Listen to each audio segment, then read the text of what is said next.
Salut, alors aujourd'hui on va installer le lanterneau de notre chambre, donc la deuxième grosse ouverture de la chambre et qui servira aussi, normalement d'aération haute pour le camion entier quasiment. Donc ça c'est assez pratique. Donc on a une sacrée histoire, faut que je vous raconte. L'autre jour j'ai fait le trou pour le lanterneau et après on a fait de la carrosserie, j'ai reprojeté du liège, etc. Et au fur et à mesure j'ai zappé qu'il y avait le trou et on a eu 2 jours de grosses tempêtes, pluie, donc j'ai mis une bâche mais ça n'a pas tenu. Et un soir on est allé voir et il y avait genre un seau d'eau dans tout le fond du camion à l'avant et on a dû tout pomper et enlever, écoper avec une pelle. Mais bon, au moins on a vu que le liège était bien étanche, parce que ça n'a pas traversé. Et bon voilà, il fallait juste que je vous dise cette petite anecdote. Du coup là, on a vu qu'il allait pleuvoir dans 2 jours, donc je vais le fixer définitivement, parce que puis je rebâcherai pour projeter encore du liège, tant pis. Et mais bon, de toute façon là j'ai fait la dernière couche de liège au plafond, c'est bon. Donc j'en ai fait 4 à l'intérieur et une à l'extérieur. Là c'est bon, au moins j'aurais pu projeter près du lanterneau. Mais quand je vais projeter près des murs, je vais mettre de la bâche histoire que ça n'aille pas dessus. Donc je vais le fixer avec de la colle PU quoi.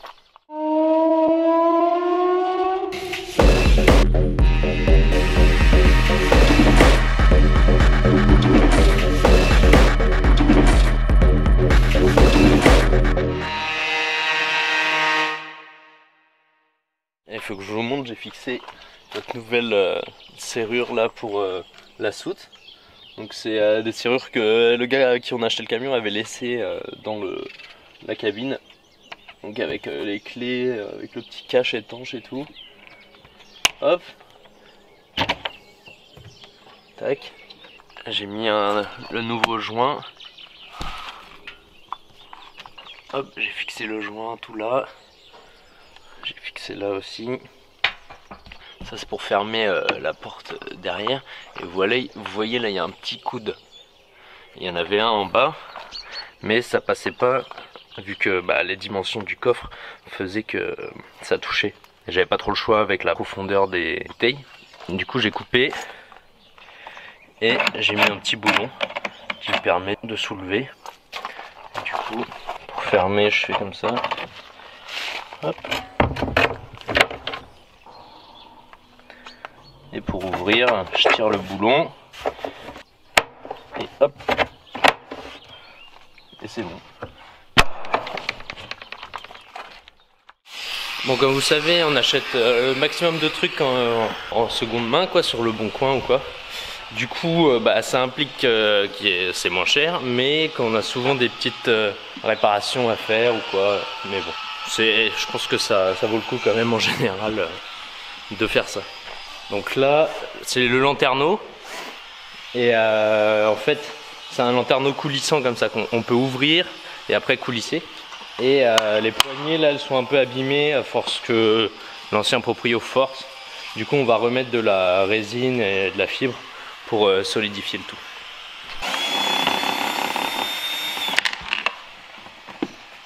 Donc, on a enlevé la vitre pour accéder à ces petits poignées, vous voyez là.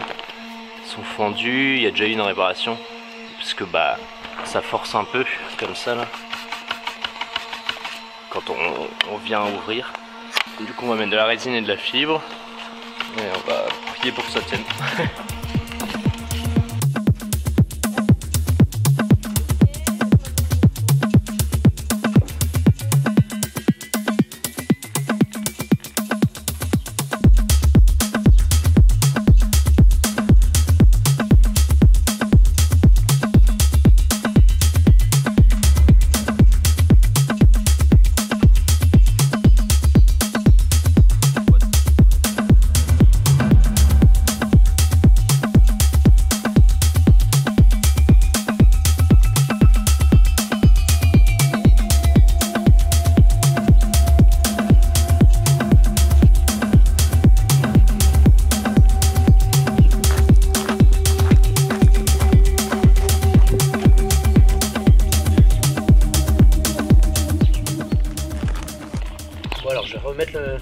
la bite du lanterneau, j'ai remis les joints qu'il y avait, il en manquait déjà.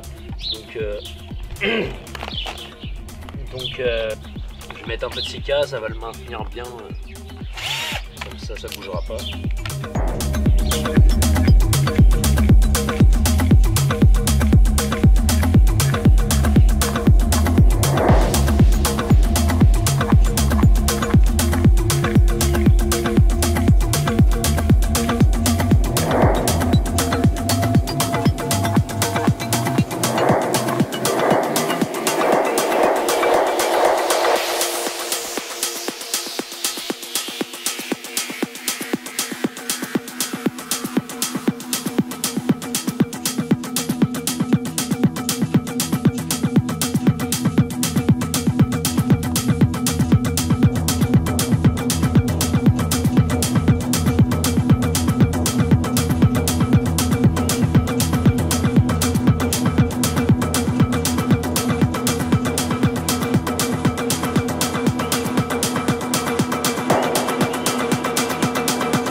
On va fixer le lanterneau. Quand on l'avait acheté, le gars nous avait refilé ça. C'est du mastic, je pense un peu comme celui qu'on avait en cartouche pour les fenêtres, mais qui est déjà en bande. Du coup je le pose direct sur les pattes là et ça devrait être bon. Et après on vient le passer par l'intérieur avec un contre-cadre.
J'ai mis un joint spécial là en bande comme je vous ai montré, mais en plus là, donc ça c'est pour l'étanchéité, donc en dessous, et là en plus je vais faire un gros boudin de silica pour coller et jointer en plus. Bon c'est bon, du coup j'ai jointé là, c'est un peu dégueu pour l'instant, mais bon, au moins là on est sûr qu'il n'y aura pas de fuite, et après je viendrai couper au cutter pour que ça soit clean quoi. Mais là hop, on a mis des serre-joints pour bien que ça colle partout, et après il devrait être fonctionnel.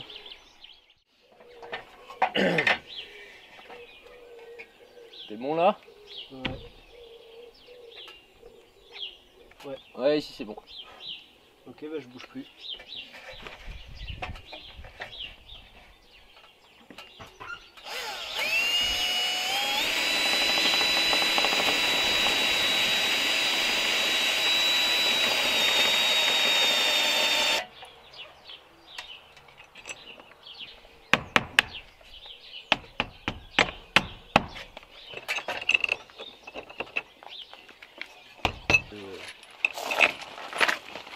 Y'a pas un endroit où...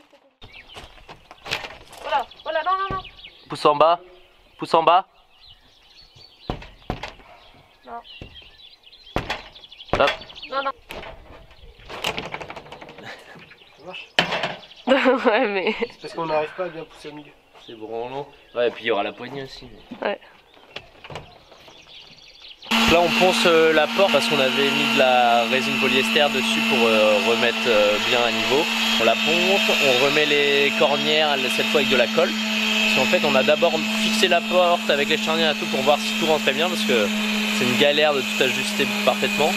Et maintenant qu'on a vu que qu'on pouvait bien la mettre, On l'a enlevé, on a enlevé toutes les cornières, on va les coller, les visser et après on remet tout et cette fois définitivement quoi. Donc voilà.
Bizarre en bas là, ça a l'air de marcher.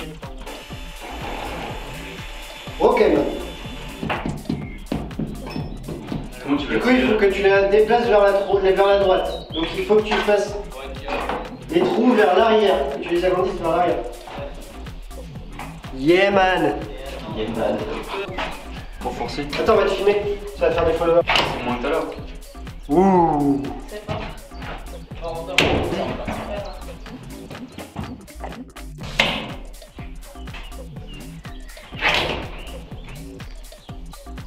Yeah!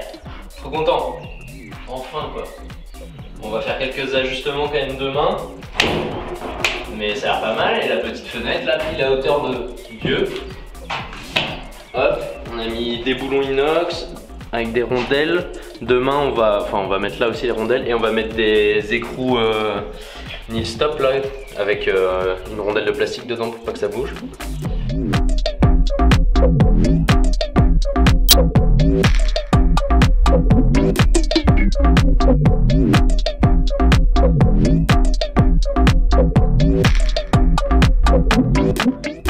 Et du coup après il y aura l'isolation ici et on isolera aussi la porte pour qu'on pourra laisser un peu de jeu pour pouvoir l'ouvrir facilement. Et on va mettre la serrure aussi demain. Et du coup, vu que c'est une serrure à 3 points, il y aura les deux barres là. Et elle prend pas beaucoup d'épaisseur, donc le loquet il viendra se fermer dans l'épaisseur de l'isolation. Donc il faudra qu'on fasse un taquet en métal assez solide. Et les deux barres elles viendront directement là dans des petits anneaux qu'on a avec. Donc tout ça sera caché en fait, même la serrure là, elle sera cachée, on pourra la cacher peut-être, je sais pas ce qu'on va faire encore. Soit on la cache derrière l'isolation, donc elle est pas très belle de dos, soit on la laisse apparente si on veut la réparer ou quoi. Mais on fera un système où on peut y accéder, mais elle sera cachée je pense derrière du lambris ou quelque chose comme ça. Et voilà, nickel en tout cas. On a l'escalier, on a la porte.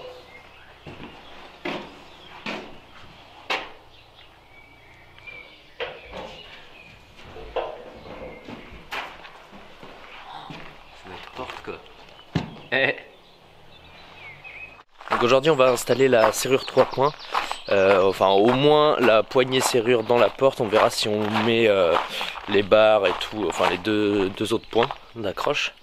Mais déjà la serrure pour pouvoir bien ouvrir la porte et tout. Donc voilà, Et après, ben, je pense que ça sera la fin de cette vidéo.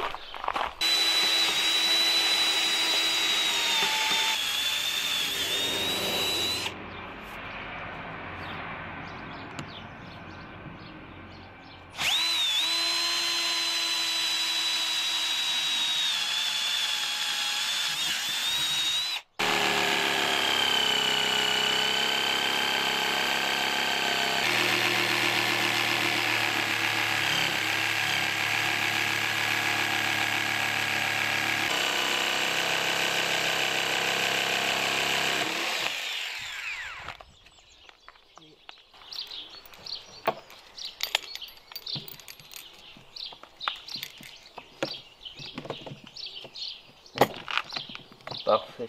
Hop. Là on dirait que ça dépasse pas trop, mais vu qu'il y a la cornière qui revient en dessous dans le cadre de porte, bah ça viendra pincer. Il y a quand même 3 cm quoi.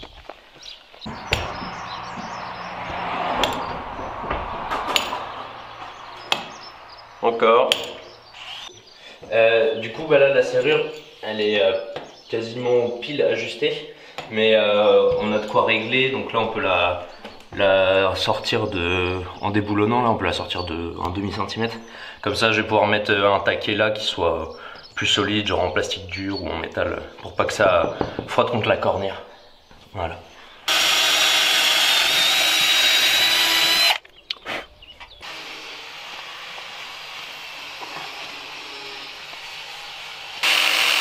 Oh, je prends tout dans la queue. Allez. Ok. Vas-y, on commence par celle à l'extrémité, Lance. Ouais. Et là, il tire. Ouais, vas-y. Je tire, Lucien.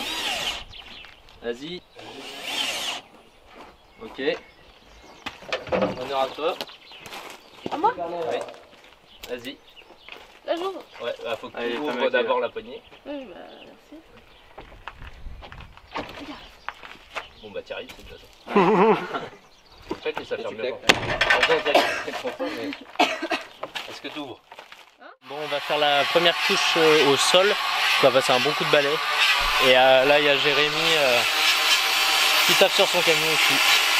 Chacun sa petite activité.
Chercher tous les chevrons pour l'isolation et la paroi arrière.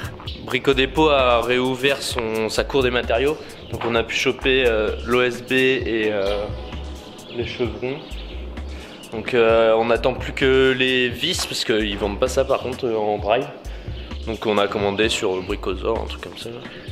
Et dès qu'on les reçoit, bah, on attaque la paroi. Donc là en attendant je vais prédécouper tous les chevrons pour faire la paroi arrière.